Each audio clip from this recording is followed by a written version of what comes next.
ianareo ny anarany masina aoka hifaly ny fonony izay mitady an' Jehova, mitadiavany Jehova sy ny heriny ka tsy ao mandrakariva ny tavany.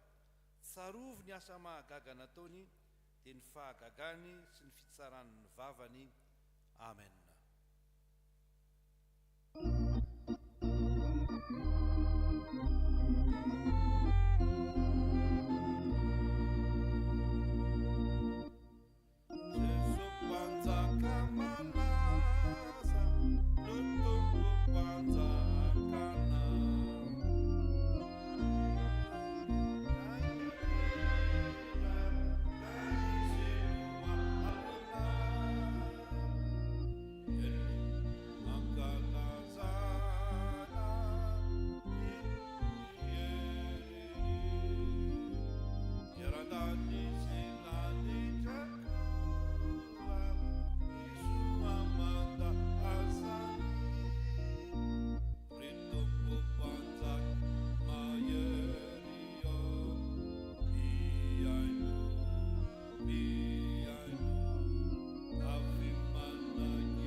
Ambavaka hoentinay mideranao i Andriamanitra be voninahitra ao, Jesosy Kristy tompo sy mpamonjy anay.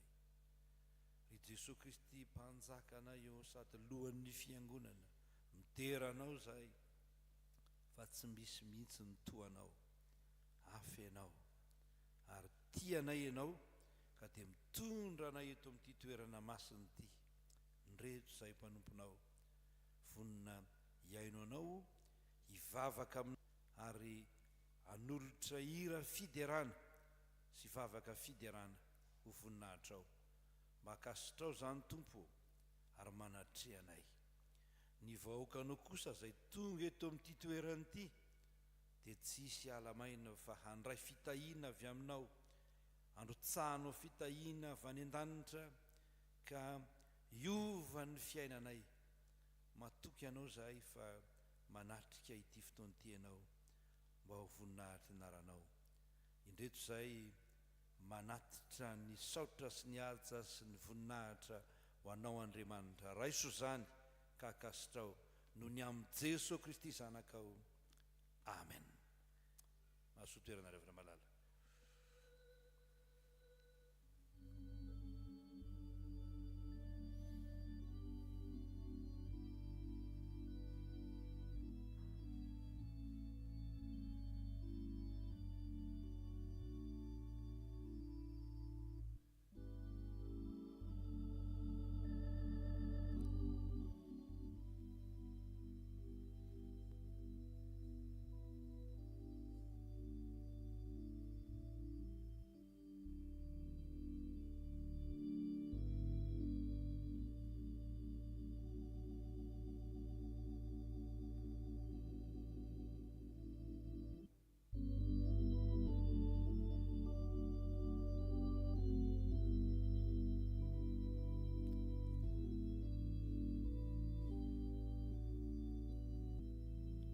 dia androsoa avy hatrany amin'ny fiainona ny ten'Andriamanitra izay alohavan'ny vavaka ary isy ny famakiana ny ten'Andriamanitra ao ny mpanompon'Andriamanitra.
Tonga amin'ny fotoana makina ny teny soratra masina sika riavana dia sika hiaraka hivavaka.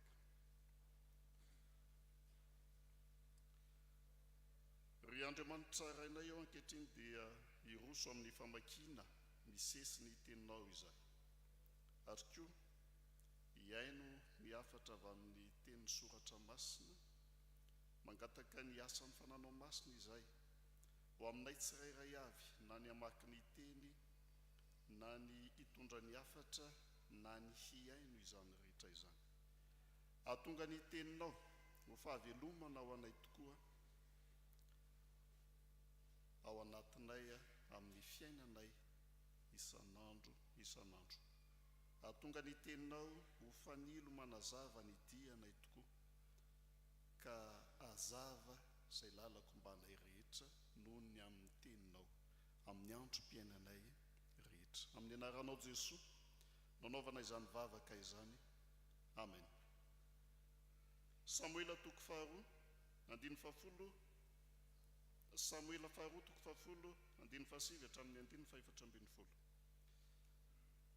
Samuela faharoa toko fahafolo andiny fahasivy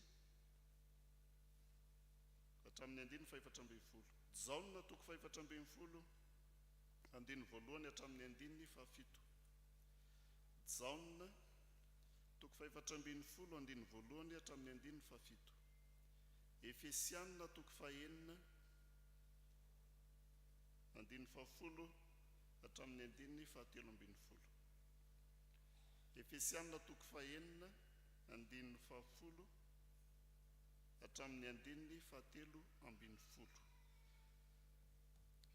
Rehefa hita ny teny dia ho vakiana amin'ny anaran'i Jesosy Kristy. Ary rehefa hitan'i Joaba fa teo anoloany sady teo hivony ny fahavalo, dia nifidy olona tamin'ireo voafantina tamin'ny Israely rehetra izy, ka nalany hiady tamin'ny Siriana. Ary ny olona sisa kosa nomeny hoentiny Abisay rahalany halany hiady amin'ny taranaka Amona. Ary hoy izy, raha tsy tohiko ny Siriana dia hovonjeo aho, fa raha tsy tohinao kosa ny taranaka Amona dia hovonjeko ianao. Mahereza ary, ka aoka hitomba-nday isika ho an'ny firenentsika sy ny tanànan'Andriamantsika. Ary aoka Jehova hanao izay sitrapony. Ary Joaba sy ny olona nanaraka azy nandroso hiady amin'ny Siriana, ary dia nandositra ny ala teo anoloany ireo. Ary no nitany taranaka Amona fa nandositra ny Sirianina dia mba nandositra koa izy ny ala teo anoloan'ny Abisay ka niditra tao an-tanàna. Ary Joaba niverina avy namelo ny taranaky Amona ka tonga tany Jerosalema.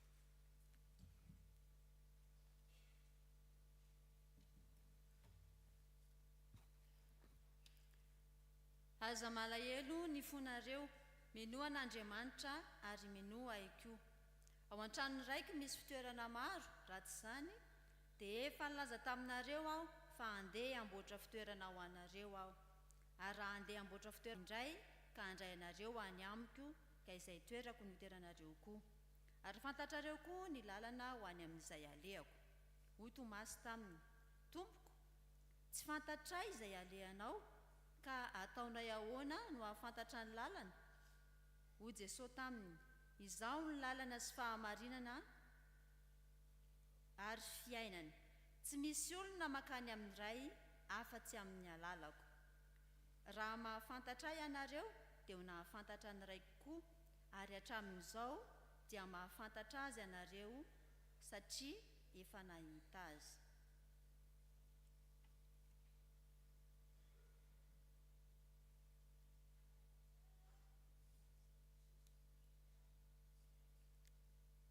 Farany mahereza ao amin'ny Tompo sy amin'ny herin'ny faherezany.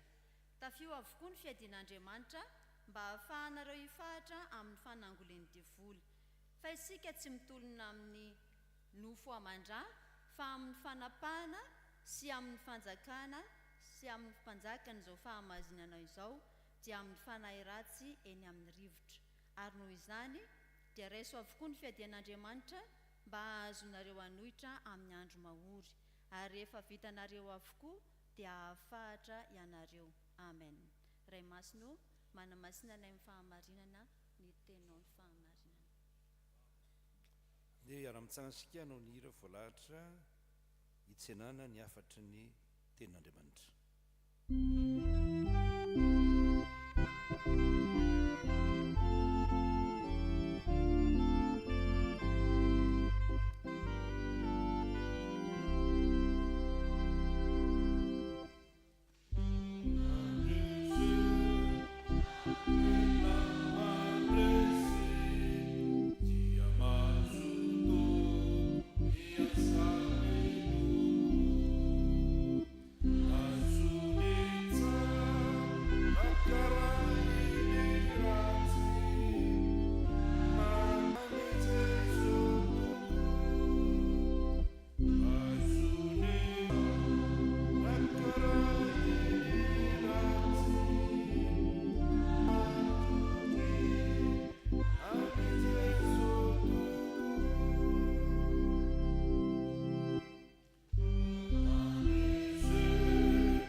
Ny fahalalana tsara ao anatintsika, ny fahalalana azy sy Jesosy Kristy sanany tompontsika. Amen. Samoela faharoa toko 10 no perikopantsika amin'ity marain'ity, raisina eo amin'ny 9:9 ka hatramin'ny 9:420 izany. Ravana malala miova ny lohahevitra moa zany izay manjintsika fitsakemy manomboka amin'ity volan'ity. Ny lohahevitra vaovao dia hoe ahoana?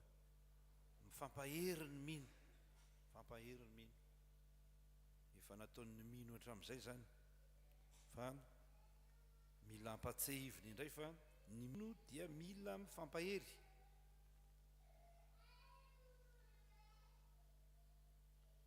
zao toejavatra zay iainantsika zao anaty fiarahamonina tena mahaketraky tsika tsy hoe manao solomaso mainty akory tsika amin'izany fa tena mahaketraka ny fiarahamonina be dia be ny zavatra mahakivy ary ho kivynareo raha zany no miteny aminareo hoe na ny tena mpitondra fivavahana aza dia indraindray kivy ihany mahita ny toejavatra mitranga, mahita ny fikoroson'ny fanabeazana, ny toetsain'ny olona, ny toepanahy. Tsy afaka mijanona amin'izany anefitsika fa tsy maintsy mifampahery. Ary misaotra an'Andriamanitra tsika no ny amin'ny perikopandroany rehefa malala fa ny perikopandroany dia mampianatra antsika fa mifanampy ao anatin'ny ady sarotra ny mino. Io perikopa ao amin'ny Samuela faharoa toko fahafolo andininy fahasifika hatramin'ny fahaefatra ambin'ny folo, mifanampy ao anatin'ny ady sarotra ny mino. Miatrika ady sarotra ny tafika miaramila ny Israely